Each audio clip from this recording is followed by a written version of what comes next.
नमस्कार दोस्तों, कहानी क्राइम चैनल पर आपका स्वागत है। दोस्तों, आज की हमारी जो क्राइम की कहानी है वो है लखनऊ उत्तर प्रदेश से। तो चलिए दोस्तों, शुरू करते हैं क्राइम की इस सच्ची कहानी को। श्रीराम यादव अपनी पत्नी संगीता यादव, 3 बच्चों और परिवार के अन्य लोगों के साथ लोहिया संस्थान के परिसर स्थित सरकारी आवास में रहते थे। उनके पास 18 दिसंबर की देर शाम कार खरीदने के लिए 2 युवक आए थे। श्रीराम ने अपनी कार बेचने के बारे में खास दोस्त अवशिष्ट कुमार को कह रखा था। उनके कहे मुताबिक ही दोनों युवक कार का ट्रायल लेने आए थे।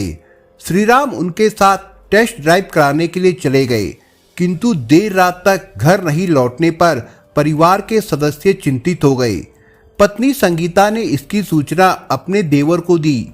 उन्होंने रिश्तेदारों और दोस्तों से संपर्क किया, लेकिन श्रीराम के बारे में कोई जानकारी नहीं मिल पाई।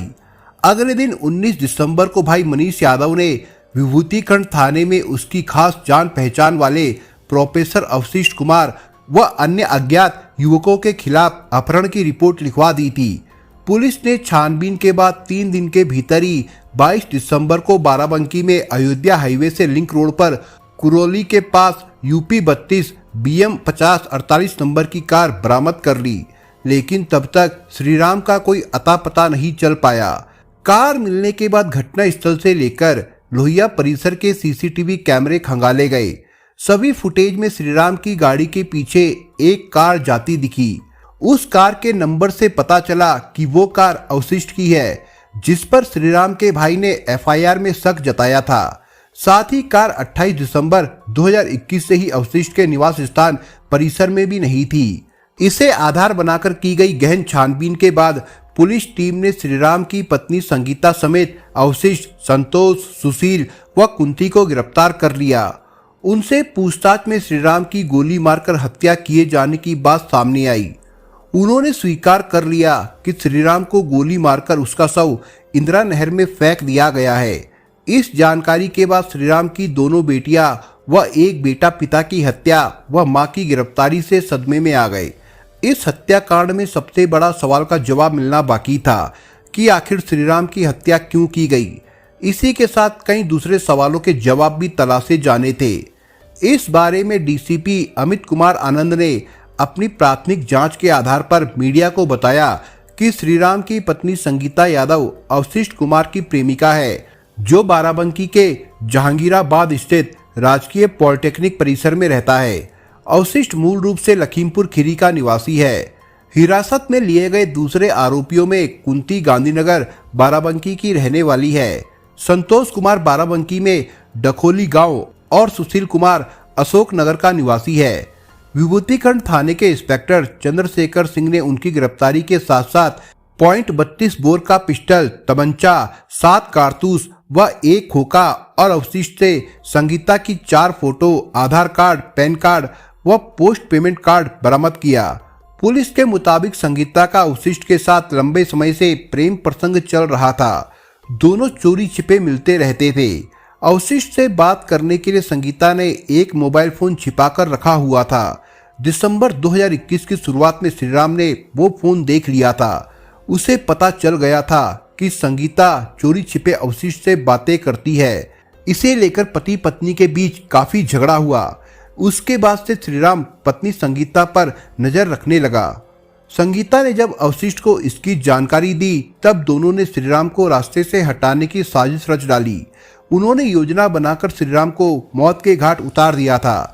इसे अंजाम देने के लिए अवशिष्ट ने जहांगीराबाद में पॉलिटेक्निक के पास स्थित तालाब में मछली पालन करने वाले जानकार संतोष और सुशील को राजी कर लिया था। लोहिया संस्थान में 28 दिसंबर को हंगामे के बाद श्रीराम हत्याकांड को लेकर पुलिस नए सिरे से सक्रिय हो गई। थाना प्रभारी ने संगीता यादव को लखनऊ के बड़े पुलिस अधिकारियों अमित कुमार आनंद, कासिम आब्दी और ACP अनूप कुमार सिंह के सामने पेश किया। संगीता से जब सख्ती से पूछताछ की गई, तब हत्याकांड और उसके पीछे के कारणों का सारा मामला सामने आ गया, जिसमें अवशिष्ट कुमार की भूमिका भी काफी संदिग्ध थी। उसके बाद अवशिष्ट कुमार से भी गहन पूछताछ की गई। फिर जो कहानी सामने आई वो इस प्रकार है। प्रोफेसर अवशिष्ट कुमार बाराबंकी में फैजाबाद रोड पर राजकीय पॉलिटेक्निक कॉलेज जहांगीराबाद में पिछले 8 सालों से नौकरी कर रहा था। उसके पिता राम नरेश लखीमपुर में रहते हैं। उसका श्रीराम से 2020 में अचानक संपर्क तब हो गया जब वो अपने इलाज के सिलसिले में राम मनोहर लोहिया संस्थान में भर्ती था। वो कोविड-19 का क्वारंटीन मरीज था। इसी बीच उसकी जान पहचान बड़े अधिकारी से लेकर निचले तबके के कर्मचारियों तक से हो गई थी। वो अकेला था और अपनी देखरेख उसे खुद ही करनी पड़ती थी। ये देखकर वहां काम करने वाला श्रीराम उसकी मदद करने लगा। सहानुभूति दिखाते हुए उसने अपनी पत्नी संगीता को भी बीच बीच में देखरेख करने के लिए कह दिया। जल्द ही अवशिष्ट की श्रीराम और संगीता से अच्छी जान पहचान हो गई। उसकी सेहत में भी काफी सुधार हो गया और अस्पताल से छुट्टी भी मिल गई। इसके लिए उसने श्रीराम और उसकी पत्नी को तहे दिल से धन्यवाद कहा। जवाब में पति पत्नी ने उसे एक रोज घर पर आमंत्रित किया। अवशिष्ट जब श्रीराम के घर गया तब उन्होंने उसकी खूब खातिरदारी की, जिससे उनके बीच का आत्मीय संबंध और गहरा हो गया। फिर तो अवशिष्ट का श्रीराम के घर अक्सर आना जाना भी होने लगा। वो श्रीराम और संगीता के कागजी काम में मदद कर दिया करता था, जैसे बैंक, मोबाइल, बिजली बिल, गैस आदि के काम में पति पत्नी दोनों अवशिष्ट की सहायता लिया करते थे। इसलिए जरूरत पड़ने पर श्रीराम या संगीता उसे गाहे बगाहे फोन करके बुला लिया करते थे। ऐसे में कई बार अवशिष्ट को संगीता के साथ अकेले में समय गुजारने का भी मौका मिल जाता था। जल्द ही दोनों आपस में काफी घुल मिल गए थे। संगीता को अवशिष्ट की अदाएं, बातचीत करने का अंदाज, पहनावा, बोलचाल व बर्ताव काफी अच्छा लगता था। अवशिष्ट को भी संगीता एक सभ्य महिला की तरह लगती थी, जबकि वो कम पढ़ी लिखी थी।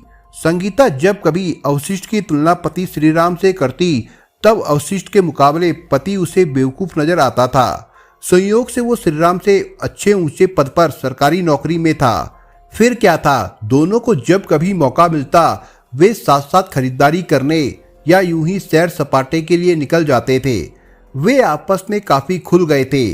उनके बीच में हंसी मजाक भी होने लगा था। संगीता को वो कई बार तोहफे भी दे चुका था। श्रीराम इन सब से अनजान बना रहा। सच तो ये था कि संगीता को अवशिष्ट काफी पसंद आने लगा था। जब कभी वो घर नहीं आता था तब संगीता उसे किसी काम के लिए श्रीराम के फोन से फोन करके बुला लेती थी। इधर दोनों की मुलाकातों का सिलसिला बढ़ने लगा। उधर श्रीराम की संगीता के साथ तू मैं होने लगी। फिर भी संगीता की लव स्टोरी परवान चढ़ रही थी। कहने को संगीता 3 बच्चों की मां बन चुकी थी। उम्र भी करीब 40 के करीब पहुंच चुकी थी, लेकिन वो यौवन के चरम पर थी। उसकी जरूरतों को पूरी करने में श्रीराम असमर्थ था। वो घरेलू जरूरतों की पूर्ति में लगा रहता था। वो ना तो संगीता की भावनाओं का ख्याल रख पाता था और ना ही उसे यौन सुखी दे पाता। प्रेमी की मर्दानगी की कायल हो गई थी संगीता। संगीता की स्थिति एक जल बिन प्यासी मछली की जैसी हो गई थी।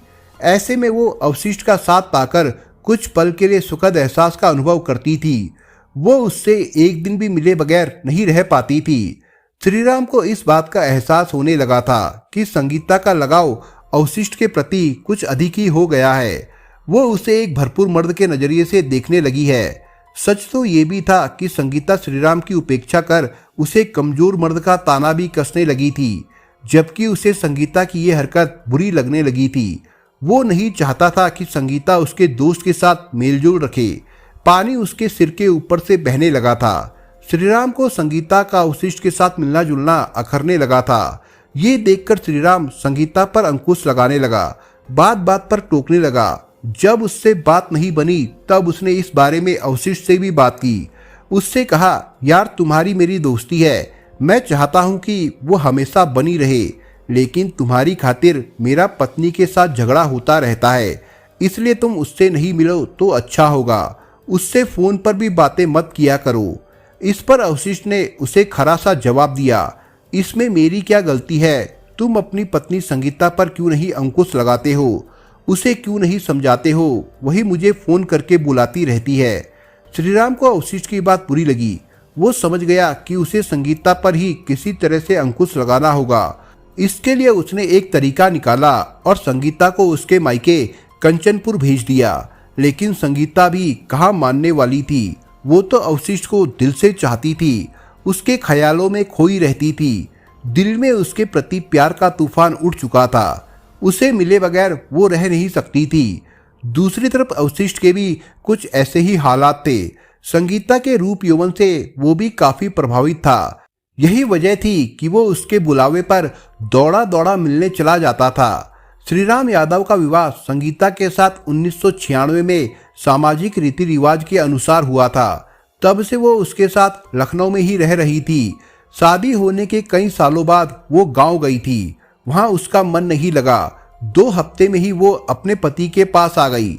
आते ही उसने पति से माफी मांगते हुए कहा कि वो उसका हर कहा मानेगी। अवशिष्ट को जब संगीता के गांव से लौट आने की जानकारी मिली तब वो भागा भागा उससे मिलने आ गया। उस समय घर पर श्रीराम भी था। संगीता ने पति के सामने ही उसे रूखेपन के साथ कहा कि वो श्रीराम के रहने पर ही यहाँ आए। इस पर श्रीराम और अवशिष्ट चुप रहे।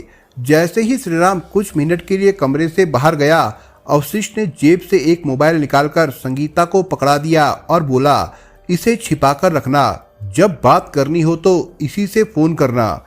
उस रोज चाय नाश्ते के बाद अवशिष्ट चला गया। कुछ दिन बीत गए। इस बीच जब श्रीराम ड्यूटी पर होता था तब वो अवशिष्ट के दिए फोन से बातें करती। अस्पताल में श्रीराम की ड्यूटी शिफ्ट में होती थी। उस रोज उसकी ड्यूटी रात को होने वाली थी। अवशिष्ट को इसकी सूचना संगीता ने फोन करके दे दी और उसे अपने घर पर बुला लिया।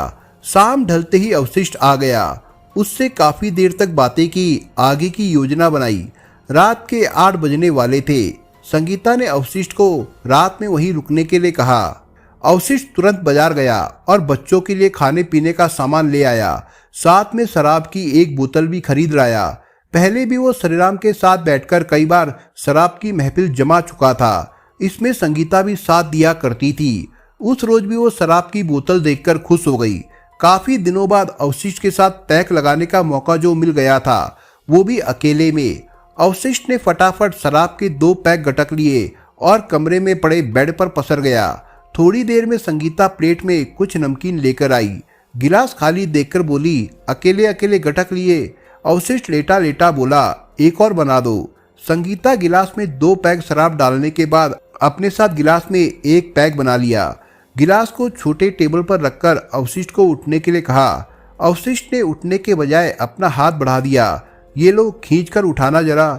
संगीता मुस्कुराती हुई उसका हाथ खींचने लगी, लेकिन वो अपनी ताकत लगाती कि उससे पहले अवशिष्ट ने उसे ही खींचकर अपने ऊपर गिरा लिया।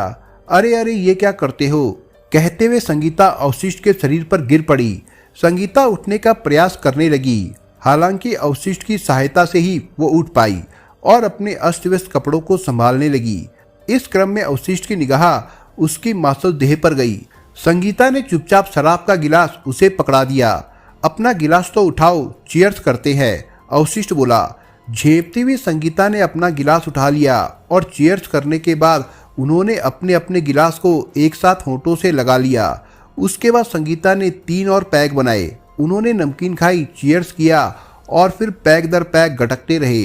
अवशिष्ट पर शराब का नशा छाने लगा था, जबकि संगीता पर शराब के साथ साथ यौवन का भी नशा छा चुका था। दोनों कब 2 जिस्म एक जान हो गए पता ही नहीं चला। आधी रात को जब संगीता को होश आया तब उसने खुद को अवशिष्ट की बाहों में पाया। लंबे अरसे के बाद उसने अपनी कामुकता को इतना शांत महसूस किया था। अवशिष्ट की भी आंखें खुल चुकी थी। उसे भी संगीता के समर्पण को लेकर आश्चर्य हुआ। दोनों एक दूसरे से अलग हुए, अपने अपने कपड़े पहने और बैठकर इधर उधर की बातें करने लगे। संगीता ने पति को लेकर आशंका जताई। चिंतित होकर बोली, हमारे संबंध के बारे में श्रीराम को नहीं मालूम पड़ना चाहिए, वरना वो हमें कहीं का नहीं छोड़ेगा। उसे कैसे मालूम होगा, अवशिष्ट बोला। हालांकि सवाल तो दोनों के मन में था कि वे श्रीराम की नज़रों से बचते हुए इस नए रिश्ते को कायम कैसे रखे। इसका हल संगीता ने ही निकाला कि वे चोरी छिपे मिलेंगे, उससे छिपकर फोन पर बातें होंगी। वे बातों में इतना खो गए कि उन्हें पता ही नहीं चला कि सुबह के 4 बजने वाले हैं। वे अपने संबंधों के आड़े आने वाली समस्या का समाधान निकालने लगे थे। तभी दरवाजा खटखटाने की आवाज आई। संगीता ने कौन है पूछा तो बाहर से श्रीराम की आवाज आई। उसने भागकर शराब की बोतल, नमकीन के प्लेट, गिलास आदि हटाकर बिस्तर ठीक किया और दरवाजा खोला। अवशिष्ट श्रीराम को आया देखकर सकपका गया। श्रीराम भी उसे घर में देखकर पूछ बैठा, तुम यहाँ रात को यहीं थे? अरे नहीं, मैं तो अभी अभी आया हूँ, तुम्हारे बारे में पूछ ही रहा था। असल में मेरी गाड़ी चौराहे के पास ही खराब हो गई थी। मैंने सोचा कि तुमसे किसी मैकेनिक की सहायता मिल जाएगी। यहाँ तुम्हारी जान पहचान का कोई मैकेनिक तो होगा ही, इसलिए आ गया। अवशिष्ट ने रुक रुक कर अपनी बात पूरी की। संगीता आश्चर्य से उसका चेहरा देखने लगी। श्रीराम बोला, अभी तो नहीं, सुबह 9 बजे के करीब ही मैकेनिक मिल पाएगा, तब तक तुम यहीं पर रुक जाओ। नहीं नहीं, मैं टेम्पो से घर चला जाता हूँ, सुबह तो होने ही वाली है, कहता हुआ अवशिष्ट चला गया। उसके जाने के बाद श्रीराम ने गुस्से में संगीता से पूछा, सच सच बताओ, वो यहाँ कब आया था? संगीता ने हाथ जोड़ लिए, माफी मांगते हुए बोली, उसने जो बताया सही था। मेरा उसके साथ कोई नाजायज संबंध नहीं है, जैसा तुम समझ रहे हो। उस समय तो श्रीराम और ज्यादा कुछ नहीं बोला, सिर्फ हिदायत दी कि आगे से वो उसे अवशिष्ट के साथ देखना नहीं चाहता। उसके बाद अवशिष्ट कुल 2 महीने तक श्रीराम की नजरों से छिपा रहा, लेकिन संगीता से उसका मिलना बंद नहीं हुआ। वो श्रीराम के नहीं रहने पर अवशिष्ट को बुला लेती थी। इस तरह से उनके बीच नाजायज रिश्ते की रेल चलती रही। पति की नज़रों में अच्छी बनी रहने के लिए वो उसकी हर बात मान लेती थी। इसकी जानकारी श्रीराम को भी हो गई थी, लेकिन अपनी बदनामी के डर से वो चुप्पी लगाए हुए था। धीरे धीरे उसने संगीता को सही रास्ते पर लाने की काफ़ी कोशिशें की, मगर संगीता पर तो इश्क का भूत और जिस्म का नशा सवार था। जब कभी पति शारीरिक संबंध के लिए कहता तो सिरदर्द का बहाना बना लेती थी, जबकि वो प्रेमी के साथ गुलछर्रे उड़ाया करती थी। शर्मसार श्रीराम उनके बीच के रिश्ते को रोक पाने में असफल था। वो विवश भी था। धीरे धीरे अवशिष्ट पहले की तरह बेधड़क संगीता के पास आने जाने लगा। फिर से अवशिष्ट को लेकर घर में श्रीराम और संगीता के बीच में झगड़े होने लगे। एक दिन श्रीराम दोपहर के समय घर पहुंचा तो संगीता को आधे अधूरे कपड़े में पाया। उस समय अवशिष्ट भी मौजूद था। उसने उसे काफी भला बुरा कहा। उसके जाने के बाद संगीता को भी समझाया। घर में रोज रोज के झगड़े से बचने के लिए संगीता जरूरी काम का बहाना बनाकर मायके चली गई। मायके वालों को जब संगीता के अवैध रिश्तों के बारे में जानकारी मिली, तब उन्होंने भी उसे समझाने की कोशिश की। फिर वो मायके से वापस आ गई। लखनऊ आते ही उसका पुराना खेल फिर से शुरू हो गया था। अगली बार जब संगीता और अवशिष्ट मिले, तब उन्होंने अपने भविष्य की योजना बनाई कि कैसे श्रीराम से छुटकारा पाया जाए। संगीता ने कहा कि श्रीराम के रहते एक साथ बगैर रोक टोक के सुख शांति से जीवन गुजारना मुश्किल है। अवशिष्ट ने जब पूछा कि क्या किया जाना चाहिए, तब संगीता ने 2 प्रस्ताव रखे कि कहीं भाग चले या फिर श्रीराम को रास्ते से हटाने का वही कोई तरीका बताए। दोनों की किसी भी बात पर रजामंदी नहीं बनी। अवशिष्ट ने संगीता को सपने दिखाते हुए कहा कि वो उसके कहने पर श्रीराम को हमेशा के लिए रास्ते से हटा देगा। इससे उसके जीवन भर के लिए कांटा तो दूर हो जाएगा, साथ ही उसके मरने के बाद मकान धन उसके नाम हो जाएगा, यहाँ तक कि अनुकंपा पर उसे नौकरी भी मिल जाएगी। इस तरह से वो श्रीराम की सारी संपत्ति की वारिस बन जाएगी। ये प्रस्ताव संगीता को अच्छा लगा, जबकि सच तो ये भी था कि इससे अवशिष्ट को भी फायदा होने वाला था। वो चाहता था कि श्रीराम की मौत के बाद उससे शादी कर लेगा और फिर उसकी संपत्ति का हकदार भी बन जाएगा। संगीता के हामी भरने के बाद योजना बनाई गई। इसमें संतोष और सुशील को पैसे का लालच देकर योजना में शामिल किया गया। दोनों राजकीय पॉलिटेक्निक के जहांगीराबाद कैंपस के तालाब से मछली का कारोबार करते थे। श्रीराम अपनी कार बेचना चाहता था। ये बात उसने अवशिष्ट को भी बता दी थी। तय कार्यक्रम के अनुसार 18 दिसंबर 2021 की शाम राम मनोहर लोहिया मेडिकल संस्थान से अवशिष्ट ने श्रीराम से कहा कि कार खरीदने के लिए 2 युवक मेडिकल संस्थान में आए हैं। वे कार की टेस्ट ड्राइव करना चाहते हैं। उनके साथ उनके परिवार की एक महिला भी है। वे युवक कोई और नहीं बल्कि अवशिष्ट द्वारा भेजे गए भाड़े के बदमाश सुशील और संतोष थे, जो कुंती नाम की महिला को इसलिए अपने साथ लाए थे ताकि श्रीराम को उन पर शक ना हो। टेस्ट ड्राइव के बहाने दोनों युवक श्रीराम को कार में बैठाकर फैजाबाद रोड पर ले गए। इसके बाद वे किसान पथ से कार को इंदिरा नगर की ओर ले गए। वहां एक सुनसान जगह पर कार रोक दी। अवशिष्ट अपनी कार से उनके पीछे पीछे चल रहा था। उसके साथ प्रेमिका संगीता भी थी। सुनसान जगह पर श्रीराम को कार से उतारने के बाद सुशील ने तमंचे से श्रीराम पर फायर झोंक दिया, लेकिन फायर मिस हो गया, इसलिए अवशिष्ट के दिए हुए पिस्टल से श्रीराम को गोली दाग दी गई। उसकी घटनास्थल पर ही मौत हो गई। उन्होंने शव को इंदिरा नहर में फेंक दिया। तीनों उसकी कार को लखनऊ हाईवे से लिंक रोड पर करौली के पास छोड़कर चले गए, जिसे बाद में पुलिस ने बरामद कर लिया था। अवशिष्ट ने भी अपनी कार दूसरी जगह ले जाकर खड़ी कर दी। वो कार भी 24 दिसंबर 2021 को पुलिस ने बरामद कर ली थी। उसी कार से मिले कुछ दस्तावेजों के आधार पर संगीता और अवशिष्ट कुमार की गिरफ्तारी हो पाई। उन्होंने श्रीराम हत्याकांड में संतोष, सुशील और कुंती का नाम लिया, जिनकी भी अगले दिन गिरफ्तारी हो गई। पुलिस सभी आरोपियों को गिरफ्तार कर जेल भेज चुकी थी। फिलहाल जबकि श्रीराम का शव अभी तक बरामद नहीं हो पाया था। दोस्तों, इस कहानी के बारे में आपके विचार क्या है, हमें कमेंट बॉक्स में जरूर बताएं। और दोस्तों, अगर आपको हमारा काम पसंद आया हो तो वीडियो को लाइक शेयर जरूर करिए। और अगर आपने अभी तक चैनल को सब्सक्राइब नहीं किया हो तो जाने से पहले चैनल को सब्सक्राइब जरूर करिए दोस्तों। धन्यवाद।